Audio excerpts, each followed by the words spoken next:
Saint মার্টিনে এসে খুবই অদ্ভুত ধরনের একটি ফলের সন্ধান পেলাম, যেটা খেতে খুবই মজা এবং এটার মূল্য হচ্ছে মাত্র 20 টাকা। এছাড়াও এবার সেন্ট মার্টিনে এসে খুবই অল্প খরচে কিভাবে পুরো সেন্ট মার্টিনটা এক্সপ্লোর করলাম সে নিয়ে থাকবে আমার আজকের এই ভিডিও। তার চেয়েও মজার বিষয় হচ্ছে যে আমরা কিন্তু জন প্রতি মাত্র 1350 টাকা করে খুবই সুন্দর একটা রুম নিয়েছি। বলেন কি? ওয়েট তোমাদেরকে একটু বুঝিয়ে বলছি। এই যে সুন্দর রুমটি দেখতে পাচ্ছ, এই রুমে কিন্তু ইজিলি 3 জন থাকতে পারবে, যার মধ্যে একটা ওয়াশরুমও আছে। এই সুন্দর রুমটির ভাড়া হচ্ছে মাত্র 4000 টাকা, আর এই রুমেই কিন্তু ইজিলি 3 জন থাকতে পারবে।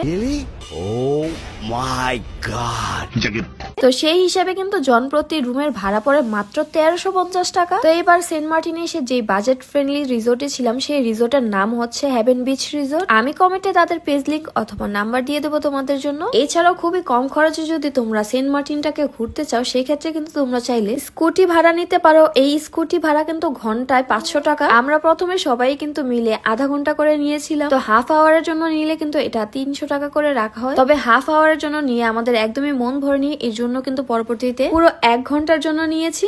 ঠিক বলেছো।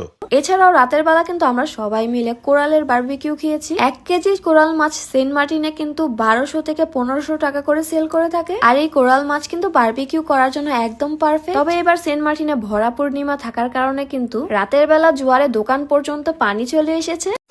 এখানে কি হচ্ছে?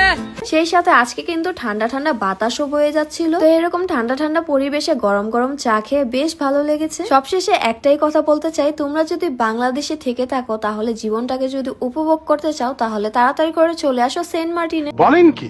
তাছাড়াও সেন্ট মার্টিন ট্যুরটা কিন্তু খুবই বাজেট ফ্রেন্ডলি হয়ে থাকে। বছরে মাত্র কয়েক মাসের জন্যই কিন্তু এটা খোলা থাকে। প্রতিবারই কিন্তু সেন্ট মার্টিনের অন সিজন আসলে আমি যাওয়ার ট্রাই করে থাকি। আজ এই পর্যন্তই। আল্লাহ হাফেজ।